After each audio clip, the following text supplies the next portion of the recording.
Hi, in this video we're going to cover how to use Google Translate. This is a feature that we've built into the Labtech Academy that will allow our learners to translate HTML pages and text pages to their own local languages. And this is a special feature of the Labtech Academy because we have people learning on our system from over 100 countries. And so we wish to support them by enabling them to translate to this type of material here. So I'm just going to move this up here a little bit now. Okay, so if you're in your Labtech Academy site, first you have to log in, and we're doing that right now. And then you come and log in, and then you would go to your courses.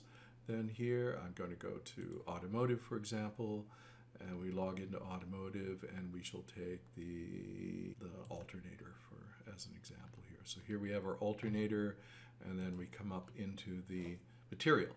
Now, the first three sections here, learning objective, glossary, and background, are designed as pages that specially can be put into, utilized with a Google Translate.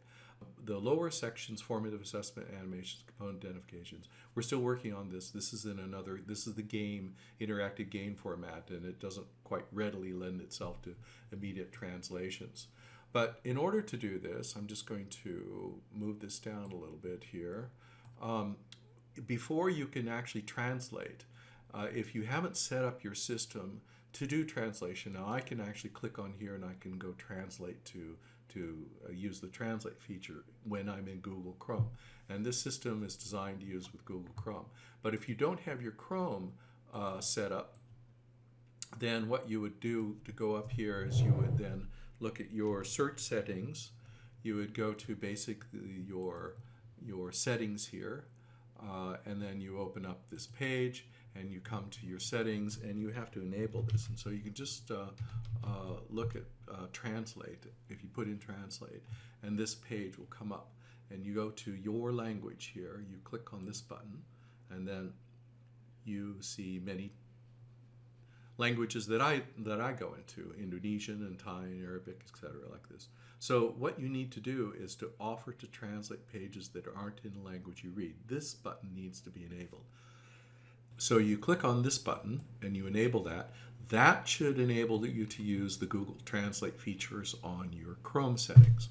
Then, so we come back to our page here that we were looking at, and so we bring that back up here again now. And so we have this here. So you then would right click on here and your translation button comes up. And so you can then, it's in English because the original is in English. But if you wish to put it to another language, then you choose another language. And so I can choose many types of languages. In fact, there are about 80 different languages that we have here. So for example, I can go to Spanish. We look up Spanish. So if I then translate, everything is in Spanish on here. If I go to the glossary, I can also do the same thing. This is in English. If I right click and I translate it into Spanish. You then often see, once you start using this, there's a little button up here in the corner here. So this is where you then will activate the translate. If you do not see this little box come up automatically, it'll be in that button up there. So we can also try the theory materials. You see the little Google thing there? So we then translate. So translate to Spanish, please. Alternator, simulation. Okay, very good. So, and this works in many different languages. Like we say, let's choose another language. Let's choose something that doesn't look like English. Or that uses the Roman characters, maybe Hindi, for example. We have many viewers and users in India, so we can then put this to Hindi. This is a great learning tool then, so that where the student can use this material, use this feature to get a better understanding. If the English is difficult for him to understand, then this is really a great tool.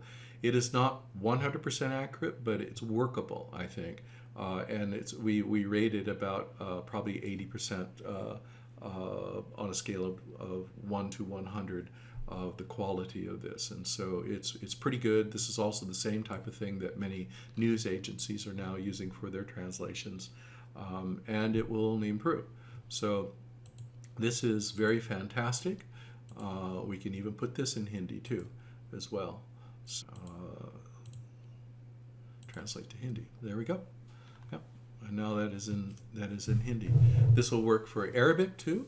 So if you want to even have Arabic, we have a lot of users in the Arabic world.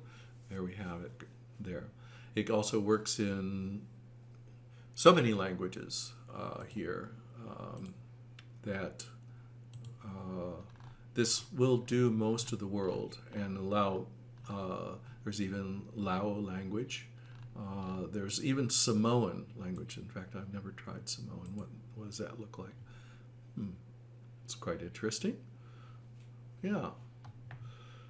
And it's good to see that the technical terms often are not always translated. They keep them there because in many languages, the English word is more definitive. They may not have the word for alternator in Samoan or rotor, and so they're using the English language for that. And that often is how we would do translations anyway for this. So this is a good way to enable our learners to have access at a certain level of translation, which I think is quite functional for them. And so this is a very new feature. What I would like to ask you is that our users and learners out there that experiment with this Translate, give us some feedback. How do you like it? Do you enjoy it? Do you want more things like this? So we have some other ideas to enable some other translation work to happen too as well. And if you encourage us to do this, we will keep giving you our material in as many languages as possible. So thank you so much, and enjoy reading in all the different languages that are available in the world. Thank you. Bye-bye.